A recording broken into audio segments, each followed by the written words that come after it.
रिपोर्टरच्या या भागामध्ये आपल्या सगळ्यांचं स्वागत। बातमी आहे बीडमधून। बीड ते नाळवंडी रस्त्याची दुरावस्था झालेली आहे। अवजड वाहनांमुळे मोठमोठे खड्डे पडलेले आहेत। रस्ता खराब झाल्याने बस सेवा सुद्धा या गावात बंद आहे।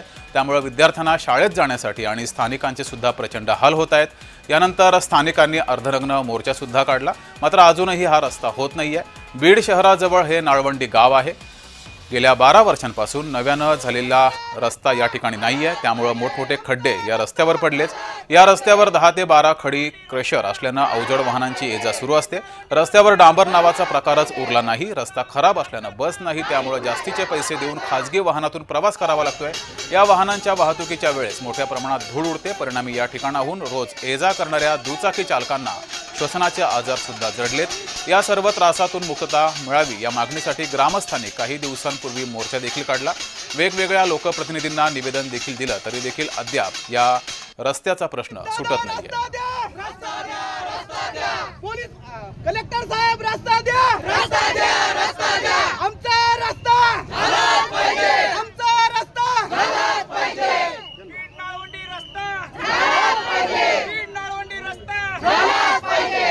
रस्ता आमच्या हक्काचा नाही, कुणाच्या बापाचा।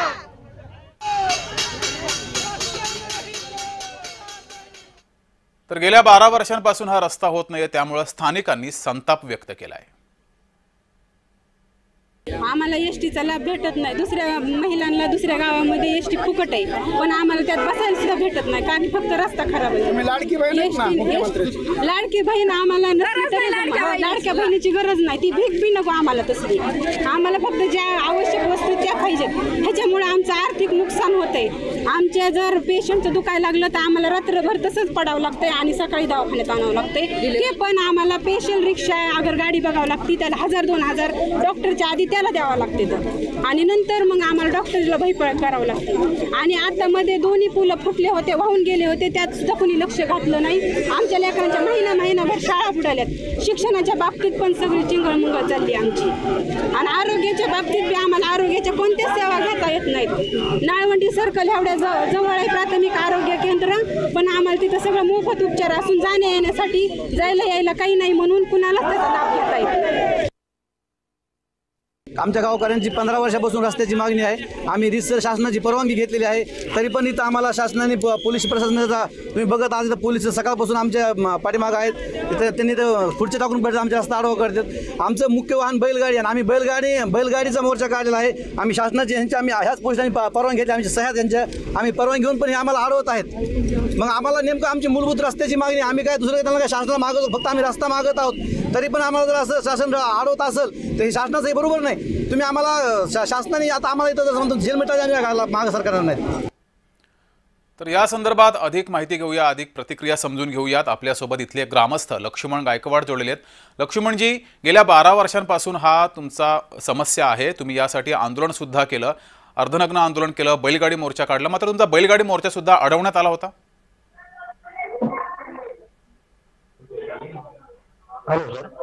हा लक्ष्मणजी, आवाज पोहोचतोय? हा सर, बोला। हा, तुमच्या गेल्या 12 वर्षांपासून ही समस्या आहे, गावामध्ये रोड नाहीये, यासाठी तुम्ही पाठपुरावा केलाय?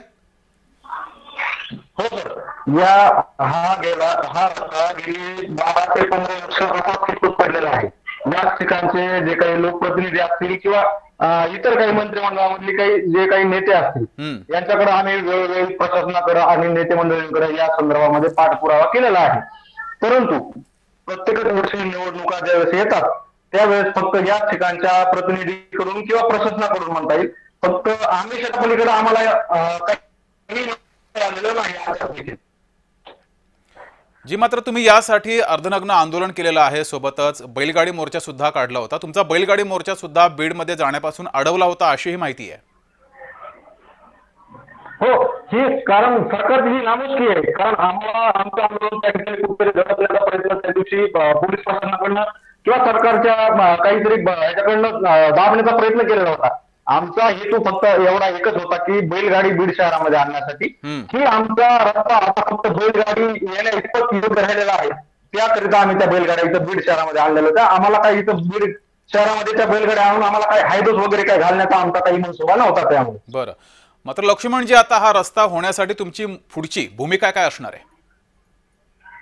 आता या ठिकाणी आम्ही ज्या दिवशी तो मोर्चा काढला त्या दिवशी आम्ही जे बीडचे जिल्हाधिकारी आहेत विवेक जॉन्सन यांच्याकडे आम्ही मागणी केलेली आहे की तुम्ही जे बीड जिल्ह्याचे पालकमंत्री आहेत अजित पवार त्यांच्याकडे तुम्ही तुमच्या पातळीवरती जसा पाठपुरावा करता येईल किंवा त्यांना सांगता येईल की या रस्त्यांमुळे या ठिकाणच्या परिसरामधल्या लोकांना काय काय समस्येचा सामना करावा लागतो आहे, हा मुद्दा तुम्ही त्यांच्या निदर्शनात आणून देऊन तुम्ही त्यांच्याकडनं काही पाठपुरावा करून कुठल्या पातळीवरती हा कुठल्या डिपार्टमेंट अंतर्गत बजेट टाकून हा रस्ता करता येईल याची एवढी रिक्वेस्ट आम्ही त्यांना करण्यासाठी आम्ही त्या दिवशी त्यांची भेट घेतलेली होती. ठीक आहे लक्ष्मणजी, धन्यवाद दिलेल्या या प्रतिक्रियाबद्दल. चालेल. तर गेल्या 12 वर्षांपासून या गावात रस्ता नाहीये, तो व्हावा हीच अपेक्षा. यासोबतच जय महाराष्ट्राच्या जनता रिपोर्टरमध्ये वेळ झाली इथेच थांबण्याची. ताज्या बातम्यांसाठी बघत राहा जय महाराष्ट्र.